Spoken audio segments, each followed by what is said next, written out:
Breaking news చూస్తున్నాం. ఇవాళ ఢిల్లీకి ఏపీ సీఎం చంద్రబాబు నాయుడు వెళ్లనున్నారు. సిఐఐ సదస్సులో పాల్గొనున్నారు. సాయంత్రం అమిత్ షాను కలవనున్నారు. ప్రధాని మోడీ, ఆర్థిక మంత్రి నిర్మలా సీతారామన్ను చంద్రబాబు కలిసే అవకాశం ఉంది. ఏపీకి సంబంధించిన ప్రాజెక్టులపై చర్చించనున్నారు. ఈ నెల 16న ఏపీలో మోడీ పర్యటించనున్నారు.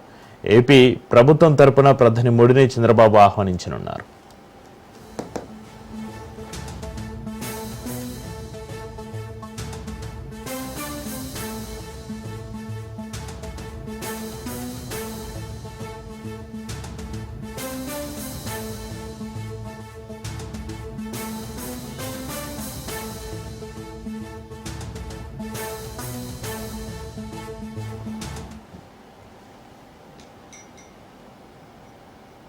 తెలంగాణలో స్థానిక సంస్థల ఎన్నికలకు నగారం మోగింది. మొత్తం 5 విడతల్లో ఎన్నికలు జరగనున్నాయి. ఎంపీటీసీ, జెడ్పీటీసీ ఎన్నికలు 3 విడతల్లో, పంచాయతీ ఎన్నికలు 2 విడతల్లో జరగనున్నాయి. తెలంగాణ స్థానిక సంస్థల ఎన్నికలకు రాష్ట్ర ఎన్నికల సంఘం షెడ్యూల్ను విడుదల చేసింది. తెలంగాణలో 31 జిల్లాలు, 565 మండలాల్లో ఈ ఎన్నికలు జరుగుతాయి.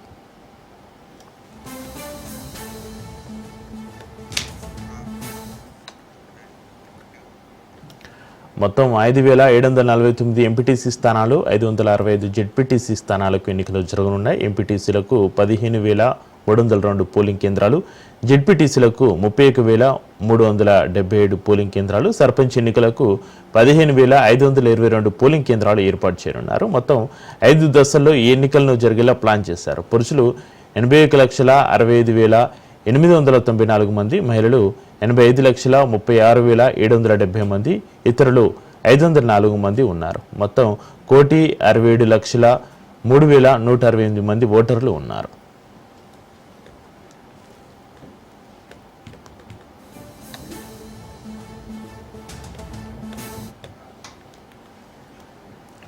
మొదట ఎంపీటీసీ, జెడ్పీటీసీ ఎన్నికలు జరగనున్నాయి. మొదటి దశలో అక్టోబర్ 9న నోటిఫికేషన్ విడుదలై అక్టోబర్ 23న ఎంపీటీసీ, జెడ్పీటీసీ ఎన్నికలు జరుగుతాయి. రెండో దశకు అక్టోబర్ 13న నోటిఫికేషన్, అక్టోబర్ 27న ఎన్నికలు జరుగుతాయి. అలా 2 దశలు ఎంపీటీసీ, జెడ్పీటీసీ ఎన్నికలు ఉంటాయి. అలాగే గ్రామ పంచాయతీలకు 3 దశలు ఎన్నికలు ఉంటాయి. అక్టోబర్ 31న గ్రామ పంచాయతీ మొదటి దశ ఎన్నికలు జరుగుతాయి.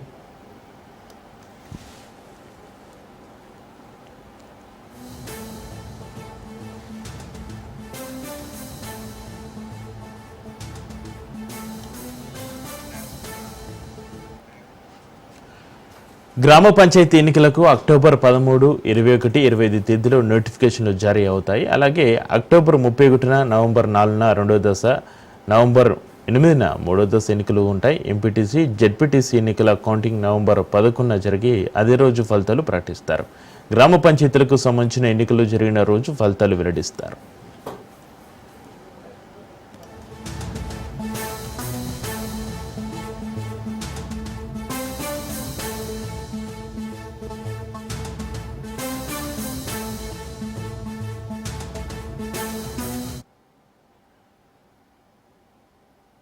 తొమ్మిదవ తేదీ నుంచి మొదలవుతుంది. ఆ రోజు నుంచి నామినేషన్స్ వేయవచ్చును.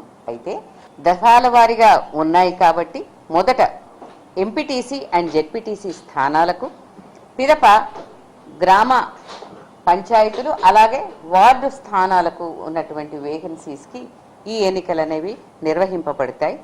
వాస్తవంగా ఇవి 2 ఫేజులు, అవి 3 ఫేజులు కలుపుకుంటే 5 దఫాలుగా ఈ ఎలక్షన్ ఉంటుంది. ఒక్కొక్క ఫేజు 15 రోజుల్లో ముగుస్తుంది. అనగా 9వ రోజున నామినేషన్కి ఎలక్షన్ నోటీస్ ఇచ్చింది. మీకు డేట్ ఆఫ్ పోల్ 23గా చూడవచ్చును. అదేవిధంగా 13వ తేదీ సెకండ్ ఫేజ్ జెడ్పీటీసీ, ఎంపీటీసీలకు ఏదైతే ఉందో వాటికి డేట్ ఆఫ్ పోల్ 27గా చూసుకోవచ్చును. 3వ ఫేజ్లో 25 శనివారం రోజున ఎలక్షన్ నోటీసు అన్నది విడుదల చేస్తే నామినేషన్స్తో మొదలై డేట్ ఆఫ్ పోలు 8వ తేదీ మళ్ళీ శనివారం రోజున అవుతుంది. ఇవన్నీ ముగిసిన పిదప 11వ తేదీన ఎంపీటీసీ అండ్ జెడ్పీటీసీ కౌంటింగ్ అనేది ముగుస్తుంది. కాబట్టి దీన్ని బట్టి ఈ 5 దఫాలని 9వ తేదీ అక్టోబర్న మొదలుపెట్టి 11వ తేదీ నవంబర్కి ఇవి ముగియడం అన్నది ఈ యొక్క టైం షెడ్యూల్లో మీరు చూడవచ్చును. దీంట్లో చాలా డీటెయిల్స్ కూడా ఉంటాయి. అవన్నీ కూడా మీకు పొందుపరిచి ఆ వివరాలతో సహా మీకు ఇవ్వడం జరుగుతుంది. ఎంపీటీసీల స్థానాలు 5,749 గాను, జెడ్పీటీసీ స్థానాలు 565 గాను పోలింగ్ లొకేషన్స్ 15,302 ఎంపీటీసీస్కి 31,377గా గాను నిర్ణయించడం జరిగింది. ఈ వివరాలన్నీ కూడా మీకు మేము పొందుపరిచి ఇస్తాము. టోటల్ జీపీస్ 12,733 గాను, అలాగే వార్డులు 1,12,288 గాను, పోలింగ్ స్టేషన్స్ 1,12,770గా ఖరారు చేయటమైంది. జీపీ పోలింగ్ స్టేషన్స్ అంటే సర్పంచులకు నిర్వహించే ఎన్నికలకు గాను పోలింగ్ స్టేషన్స్ 15,522 గాను నిర్ణయించడం జరిగింది. ఈ పోలింగ్ స్టేషన్లో వేకెన్సీస్కి గాను ఓటర్ల సంఖ్య మేల్ 81,65,894, ఫీమేల్ 85,36,770, అదర్స్ 504. వెరసి మొత్తం ఓటర్ల సంఖ్య 1,67,03,168 గాను మాకు ఎలక్టరల్ రోల్స్లో పబ్లిష్ చేయడం జరిగింది. టైం షెడ్యూల్ కనుక మీరు చూసుకుంటే ఇది 9వ తేదీ నుండి ప్రారంభమవుతుంది. ఇప్పుడు ఈ క్షణం నుంచే అమలులోకి వస్తుంది కాబట్టి నేను మీ అందరి తరఫున కూడా మరి రాష్ట్ర ప్రభుత్వం వారిని, అలాగే మన దగ్గర ప్రత్యేకంగా ఇచ్చేసినటువంటి డీజీ గారికి ఏమని డైరెక్షన్స్ ఇస్తున్నాము అని అంటే, ఈ ఎంసీసీ కోడ్ చాలా జాగ్రత్తగా పటిష్టంగా పకడ్బందీగా నిర్వహించడానికి చాలా అవసరం కాబట్టి ఎన్నికల సందర్భంలో ఆ ఎంసీసీ కోడ్ను చాలా జాగ్రత్తగా నిర్వహించాలని చెప్పేసి వారిని నేను కోరుకుంటూ ఉన్నాను. ఒక ఎంసీసీ కోడ్ తప్ప మిగతా అన్ని విషయాలు కూడా 9 నుండి ఈ యొక్క ఎలక్షన్ల ప్రక్రియ అన్నది గ్రామాల్లో మొదలవుతుందని నేను మీకు తెలియజేసుకుంటూ ఉన్నాను.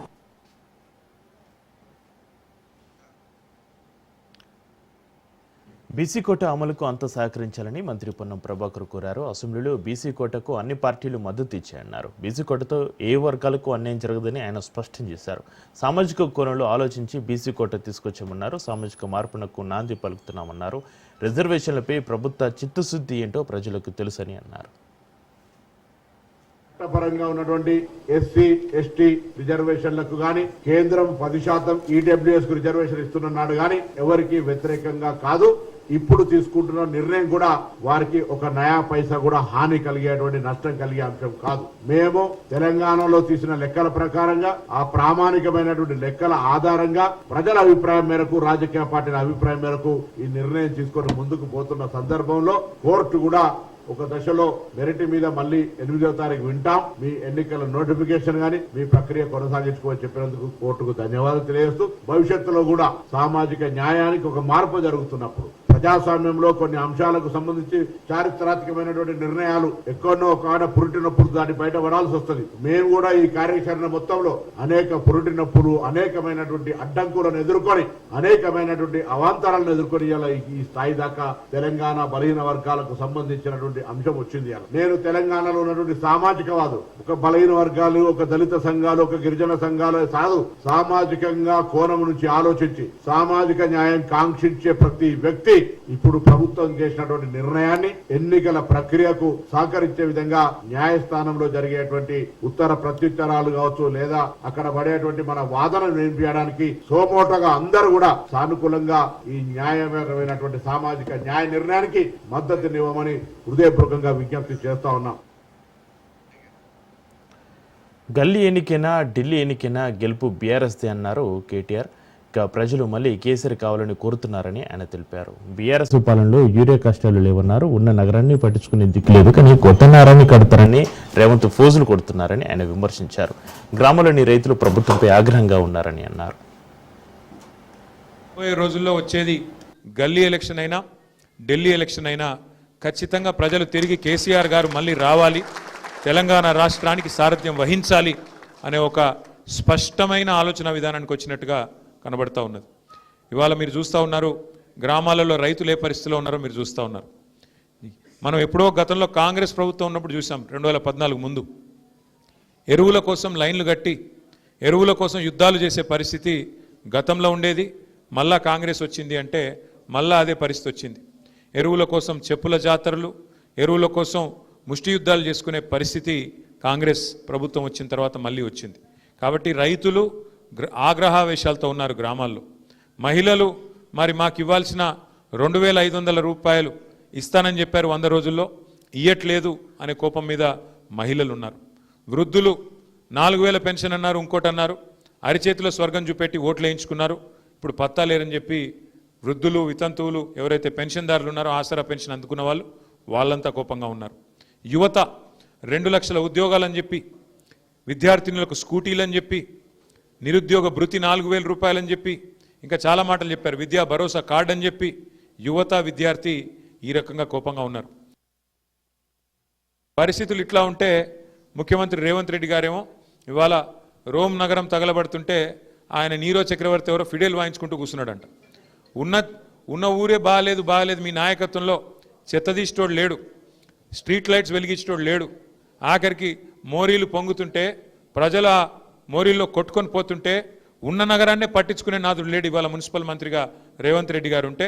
కానీ ఆయనేమో కొత్త నగరాలు కడతా అని చెప్పి నిన్న శంకుస్థాపన లేచి ఏందో ఊదరగొట్టే ఉపన్యాసాలు ఇస్తా ఉన్నాడు. నేను ఫ్యూచర్ సిటీ కడతా, ఇది కడతా, అది కడతా. ఉన్న నగరం చూడమంటే ఇది చాతనైతే లేదు, ఉన్న నగరాన్ని ఏమో ఉద్ధరించే పరిస్థితి లేదు, కానీ కొత్త నగరాన్ని కడతానని చెప్పి ఇవాళ పోజులు కొడతా ఉన్నారు.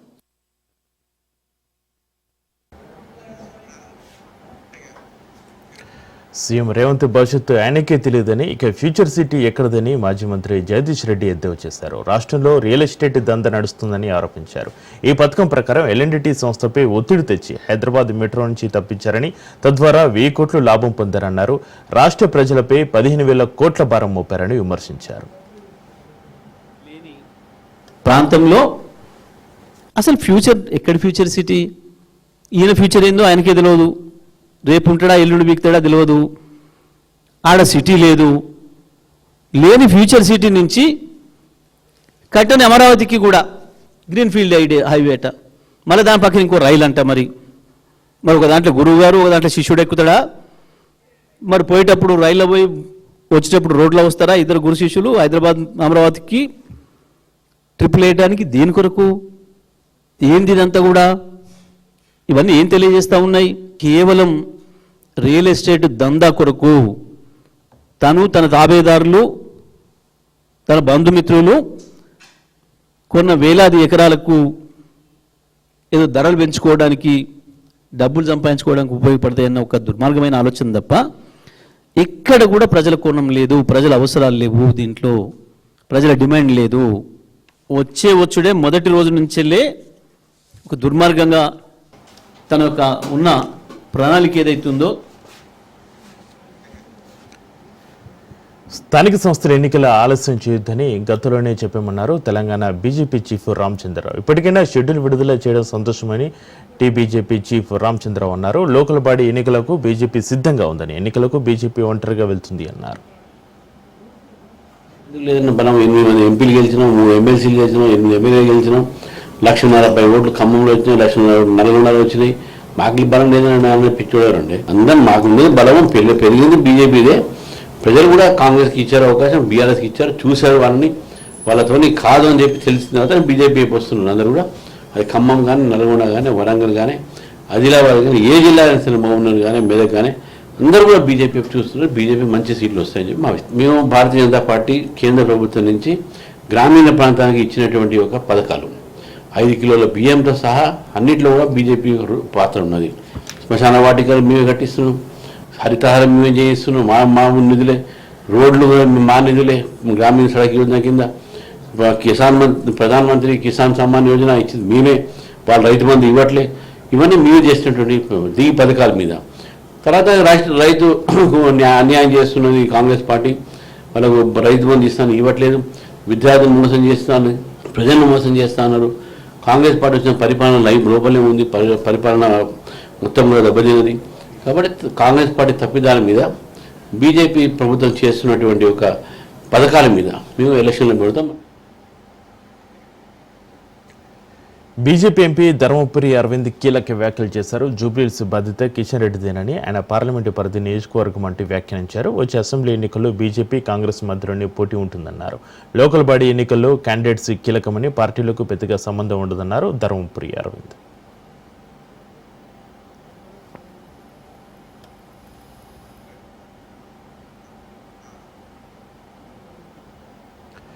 మా ప్రాణాలకు ముప్పు తెచ్చే మా ఉపాధిని దెబ్బతీసే బల్క్ డ్రగ్ పార్కు మాకొద్దంటున్నారు మత్స్యకారులు. బల్క్ డ్రగ్ పార్కు ఏర్పాటును విరమించుకోకపోతే తడాకా చూపిస్తామంటున్నారు అనకాపల్లి జిల్లా నక్కపల్లి మండలంలోని 7 గ్రామాల ప్రజలు. రాజేపేట పర్యటనకు వచ్చిన హోంమంత్రి కాన్వాయ్ను మత్స్యకారులు అడ్డుకున్నారు. బల్క్ డ్రగ్ పార్కు వ్యతిరేకంగా నినాదాలు చేస్తూ నిరసన వ్యక్తం చేశారు. బల్క్ డ్రగ్ కంపెనీలు వస్తే బతుకు తెరువు పోతుందని స్థానికులు ఆందోళన వ్యక్తం చేస్తున్నారు. తమ పట్ట కొట్టొద్దని మత్స్యకారులు వేడుకుంటున్నారు.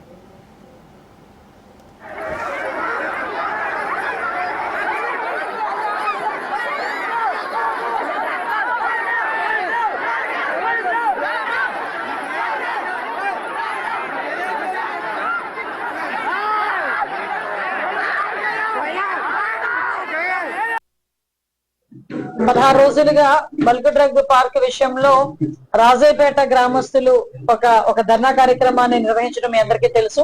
దానిలో భాగంగానే రీసెంట్ గా వాళ్ళందరూ కూడా నేను ఒకసారి వాళ్ళ విలేజ్ కి రావాలి అని కోరుకున్నారు.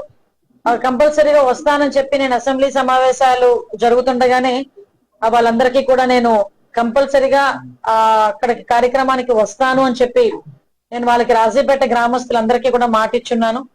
రాజేపేట గ్రామస్తులందరితో కూడా మాట్లాడడానికి వాళ్ళకి చెప్పిన డేట్ కన్నా ఒక రోజు ముందే ఈ రోజు నేను ఆ కార్యక్రమానికి వెళ్ళడం జరిగింది. అక్కడికి వెళ్ళిన తర్వాత రాజేపేట గ్రామస్తులతో పాటు బయట నుంచి వచ్చిన కొంతమంది కూడా ఆ బల్క్ డ్రగ్ కి సంబంధించిన విషయాల గురించి వాళ్ళు కొంత ప్రసంగాలు కూడా ఇవ్వడం జరిగింది. కొన్ని విషయాలు నాకు కూడా చెప్పున్నారు. కొంతమంది రెచ్చగొట్టి అలాంటి పరిస్థితిలోని ఓవరాల్ గా ఏమైనా కూడా వాళ్ళందరికీ మంచి జరగాలని కోరిక మీద అయితే వాళ్ళందరూ ఉన్నారు. నేను అదైతే చాలా క్లారిటీగా ఉన్నాను. నేను దానికి సంబంధించి ఈ రోజు వాళ్ళతో మాట్లాడేటప్పుడు కూడా చాలా క్లియర్ గా నేను అక్కడున్న వాళ్ళందరికీ కూడా నేను ఒకటే కోరుకున్నా, అమ్మ మీరందరూ కూడా సమస్య చెప్పారు, ఈ సమస్యను పరిష్కరించాలి అనుకుంటే డెఫినెట్ గా మీరందరూ కూడా ఒక కమిటీకి అందరూ రాలేరు కాబట్టి కొంతమంది కమిటీ ఆల్ పార్టీస్ నుంచి, నేను పార్టీలకు సంబంధం లేదు కూడా ఏం అవసరం లేదు, నా నియోజకవర్గంలో నా గ్రామంలో నేను చాలా నా కుటుంబంలో ఉన్నట్టుగా నేను ఫీల్ అవుతాను. కాబట్టి మీరు ఒక కమిటీ ఏర్పాటు చేసుకొని దసరా తర్వాత చెప్తే డెఫినెట్ గా నేను ఆ కమిటీని గౌరవ సీఎం గారి దగ్గరికి, గౌరవ డిప్యూటీ సీఎం గారి దగ్గరికి, లోకేష్ గారి దగ్గరికి తీసుకెళ్లి మీ సమస్యను వివరించి మీ సమస్యకి పరిష్కారం ఇస్తాను అని చెప్పి చాలా క్లియర్ గా చెప్పాను. ఏపీ లిక్కర్ స్కామ్ కేసులో రాజంపేట ఎంపీ వైసీపీ నేత మిథున్ రెడ్డికి ఊరట లభించింది. సుమారు 71 రోజుల పాటు జైల్లో ఉన్న ఆయన రాజమండ్రి సెంట్రల్ జైలు నుంచి బెయిల్పై విడుదలయ్యారు. విజయవాడలోని ఏసీబీ ప్రత్యేక కోర్టు ఆయనకు షరతులతో కూడిన బెయిల్ మంజూరు చేస్తూ ఉత్తర్వులు జారీ చేసింది. ఆయన తండ్రి మాజీ మంత్రి పెద్దిరెడ్డి రామచంద్రారెడ్డి కూడా జైలు వద్దకు వచ్చి కుమారుడికి స్వాగతం పలికారు.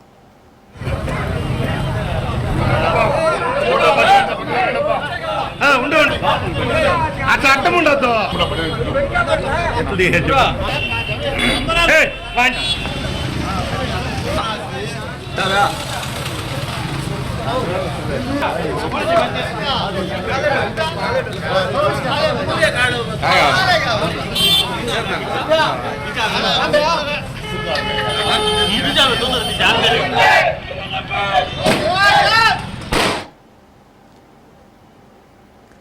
మూవీ పైరసీ ముఠ గుట్టు రట్టయింది. ఈ కేసులో 5గురిని పోలీసులు అరెస్టు చేశారు. హై లెవెల్ పైరసీ ర్యాకెట్తో సినీ ఇండస్ట్రీకి 22,000 కోట్ల నష్టం వచ్చినట్టుగా అధికారులు గుర్తించారు.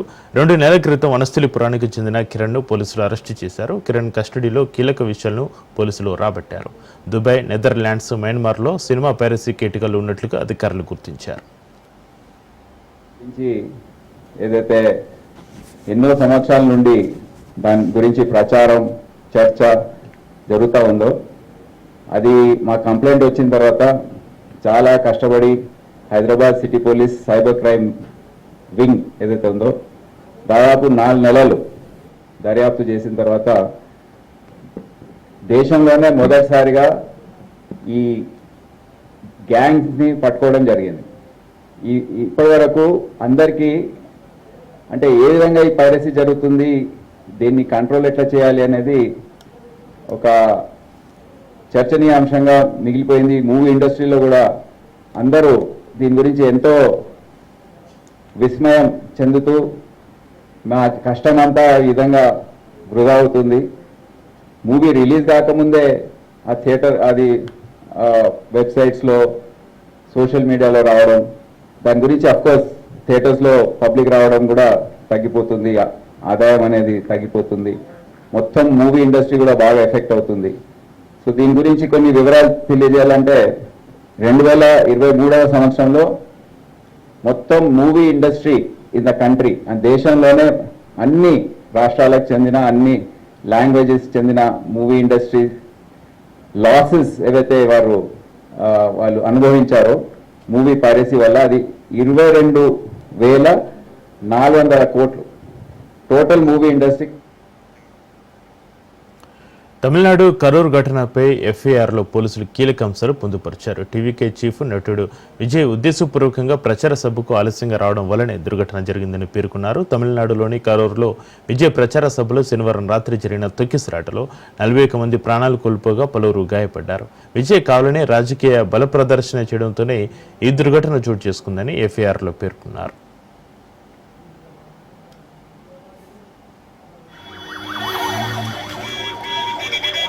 பொதுமக்களுக்கு தயவு செஞ்சு ஒரு வேண்டுகோள், நீங்க கலந்து போனீங்கன்னா உங்க பேரண்ட்ஸ் ஒப்படைச்சிருவோம். தயவு செஞ்சு பொதுமக்கள் கலந்து போங்க. இந்த கழகத்தோட கொஞ்சம் கலந்து போங்க. குழந்தைங்க நிறைய பேர்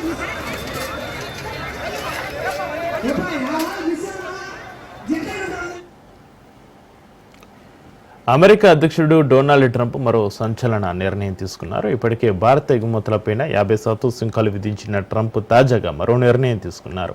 దాంతో భారతీయ చిత్రాలపై భారీ ప్రభావం పడనుంది. అమెరికాలో నిర్మించే సినిమాలపై సుంకాలు అమలు చేయనున్నట్లుగా హెచ్చరించారు. 100% సుంకాలు విధించనున్నట్లుగా ప్రకటించారు. విదేశీ సినిమాలపై 100% సుంకాలు అమలు కానున్నాయి.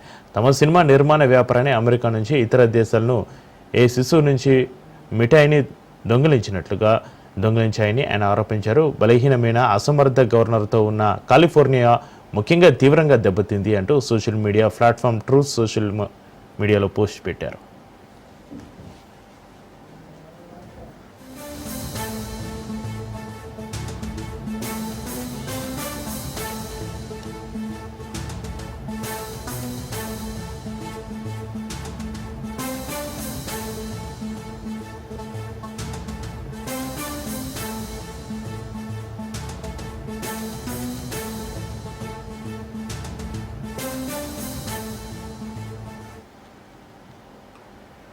నేత్రపర్వంగా సాగుతున్న శ్రీవారి వార్షిక బ్రహ్మోత్సవాల్లో భాగంగా 6వ రోజు సాయంత్రం శ్రీవారు బంగారు తేరులో విహరిస్తూ భక్తుల్ని తన కృప కటాక్షాలతోటి అనుగ్రహించారు. దాసభక్తుల నృత్యాలతోనూ భజన బృందాల కోలాహలం మంగళ వాయిద్యాల నడుమ తిరుమాడ వీడులలో కరుణమయంగా స్వర్ణ రథోత్సవం అత్యంత వైభవంగా జరిగింది.